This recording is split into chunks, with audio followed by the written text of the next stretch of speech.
Good morning, good morning, good morning mga AI. Kamusta kamo mga AI? Miss niyo ba ako? Ay mali, miss pala ako. Ito na naman ang inyong AI.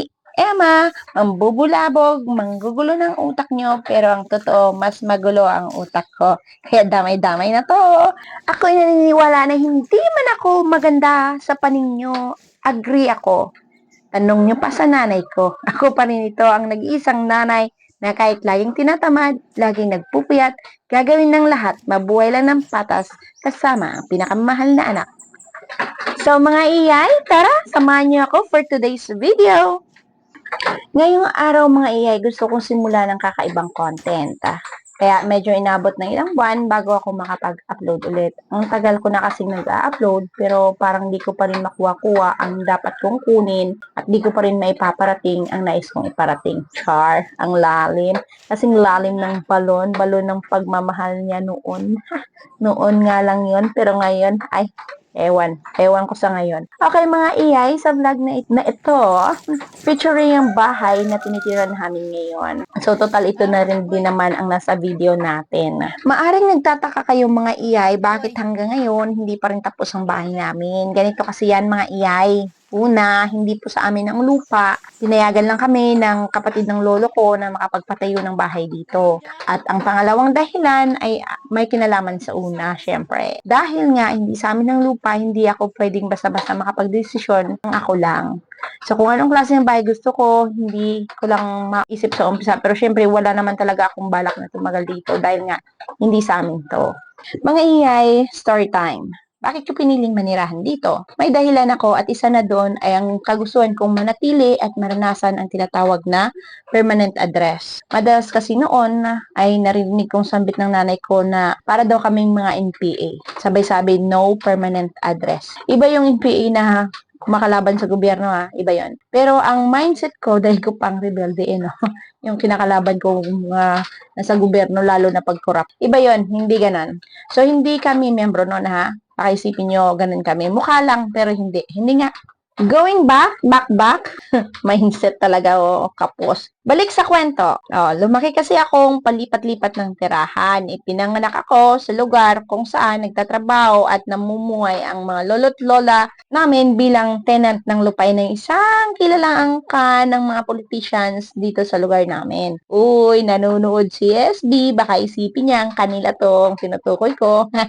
Then, after 6 long years, nag-asabalutan kami at umuwi sa lugar ng nanay namin. Pero nung sumunod na taon, lumipat kami ulit sa lugar ng tatay namin. Pero makalipas ang mahigit 2 taon, kinakailangan na naman namin ulit bumalik sa lugar ng nanay namin. At sa bawat lipat namin ng tirahan lamang, ay lumilipat din kami syempre ng eskwelahan. Sa transfer dito, transfer doon, ganon. So, di ba, ang kinalabasan, sala sa lamig, sala sa init, ang pamilya namin. Ganito ang mangyayari kapag ang pamilya ay nagsimula na hindi handa at sobrang bata ng mga magulang. Kaya ako bilang anak at may pangarap sa buhay, tinatak ko sa sarili ko na mag-aasawa ako kapag nasa tamang edad na ako at kapag sapat na ang income ko. So, ang goal ko sa edad na 25, siguro okay na makapag-asawa na ako ng gano'n, na may income na ako na sapat noon. Pero yate, 45 na ako mamayang kaunti. Pero wala pa rin sign ng pag-aasawa. Kawawang Emma. Kaya siguro pinili ko maging single mom by the age of 28. Late na kasi, 25 lang ang limit. Tapos, umabot ng 28, wala pa rin asawa. Kaya ayun, pwede naman palang nanay ka na lang kahit wala kang asawa. So ayun, balik tayo sa kagustuhan kong magkaroon ng permanent address. Sa awa ni Lord, tumagal din ang pamilya namin sa isang lugar. At ito nga yung kasalukuyan naming lugar na. Umabot din ng mahigit 1 dekada. Mag-overthink na naman ang mga Gen Z dyan kung ilang taon ng 1 dekada. 10 years, mga iyay. 10 years, mahigit din kami sa lugar na ito bago tuluyang nabuwag ang pamilya. May kanya-kanyang dahilan. Kaya ayon, iniwan ang lugar na kinagisnan. Ako, nag-aral naman ako noon sa kolehiyo kaya umalis ako dito sa lugar namin. Uwi lang kapag weekend. At ito nga itong sumpa sumusunod yata. Dahil kung saan man ako makapunta, talagang tila nakabuntot siya. Dahil kung ang iba kaya makapagtapos ng kolehiyo na isa lang ang boarding house, dahil 4 na taon lang naman 'di ba ang kolehiyo. So, kahit isang boarding house lang ang titirhan mo, makapag-graduate ka talaga na isa lang boarding house. Ang iba nga ay nakakapag-trabaho na, isa pa rin ang boarding house. Pero ako, hindi. Dahil ako, inabot ng 13 na bahay, boarding house ang natirhan ko bago ako nakatapos ng college. Bakit? Di ko rin alam. Pero, naniniwala ako sa sumpa. Yun pa yung talaga yung sinisisi no? Bakit kami palipat-lipat? Diyos ko, Lord, kailan kaya ako matatapos nito mga AI? Dahil wala yata itong katapusan. Dahil kahit nung nakatapos na ako ng kolehiyo ko, isang kurso lang naman kinuha ko. Kaya nakapagtapos din naman ako kahit papano. Hindi na ako palipat-lipat doon. Pero ang hindi ko din maintindihan, pagdating ko ng pagkatapos, pagka-graduate ko na, naganap na ako ng trabaho, hindi na rin ako mapermi sa iisang trabaho lang. Sari-sari lang mga dahilan, hindi ko maintindihan. Pero dahil nga doon sa mga iba't ibang dahilan na yon, ay naikot ko rin naman Luzon, Visayas, Mindanao, sa kakahanap ng magandang buhay. Pero totoo palang kasabihan, no? Hanggat hindi mo inaayos ang pag-uugali mo, di rin magiging maayos ang buhay mo. Mga iyay, ang isabuhay natin ay isang negatibong traits o isang malaking pagkakamali. Kahit gaano ka pa kapositibo sa pananaw sa buhay, kung may mga ikinikilos kang mali at di naaayon sa pananaw mo, wala talagang patutunguhan ng buhay mo. Kahit anong paghihirap mo, pagsusumikap mo, hindi ka talaga magsasucceed. At iyan ay isang uri ng sumpa sa buhay. Yun pala, ang pag-uugali palang masama isang sumpa sa buhay. Ang lalim kong pakinggan pero totoo yun. Basta maniwala lang tayo na ang ating buhay ay depende sa kabutihan ng ating pag-uugali. Hindi ko sinasabi na ganun ako kasama. Hindi lang ako ganun kabuti noon. Charis.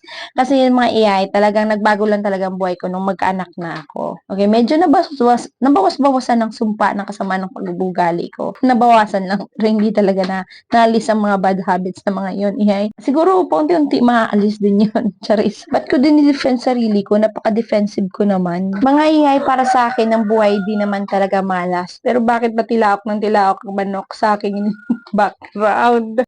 Sige, gawin na lang natin silang background dahil parang wrong timing itong recording. Kahit nga kanina pa may background dahil pumapatak nga itong bubong, ulan, pumapatak, paunti-unti, palit-lit lang, galing sa dahon ng puno at sarapol. At ito ngayon, may manok pa, tilaok ng tilaok, kay nako. Hindi nga ito malas, talagang hindi lang timing, okay? Minsan talaga mali lang din ang napili nating oras, desisyon, ganon. So, palalim na palalingit ng topic natin, mga hayay, ha? Pero ang punto ko lang naman talaga dito, bakit ang manok di matigil sa pagtilaok, ganon. Ang punto ko lang naman talaga, mga hayay, ay yung manatili sa isang lugar. Alam kong hindi pa rin sa bahay na ito, alam ko naman na hindi pa rin naman ito din ang sagot sa kahilingan ko.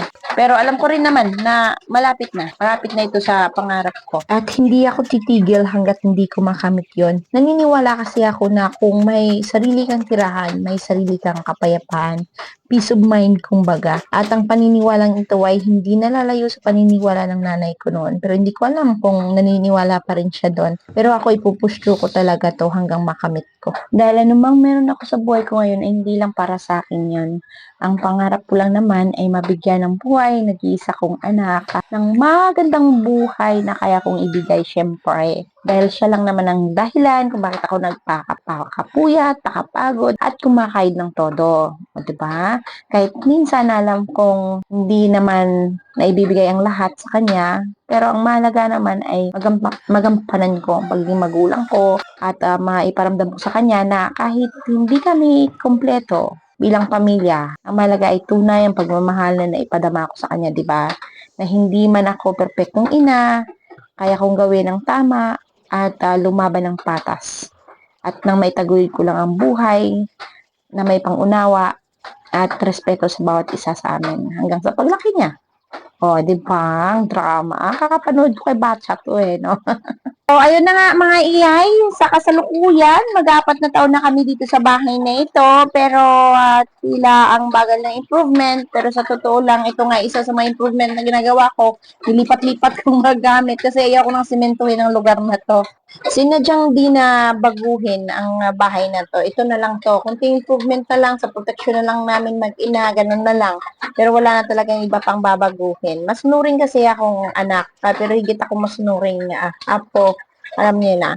Okay, so hanggang dito na lang muna ito mga iyay. So, I hope na nag-enjoy kayo sa aking story time and more story to come. Thank you so much and enjoy the rest of your days. And, yun na nga. I hope magustuhan nyo. Paki-like, share, and follow na rin sa mga hindi pa nakapag-follow, especially sa mga taga-Leon dyan. Hi sa inyo.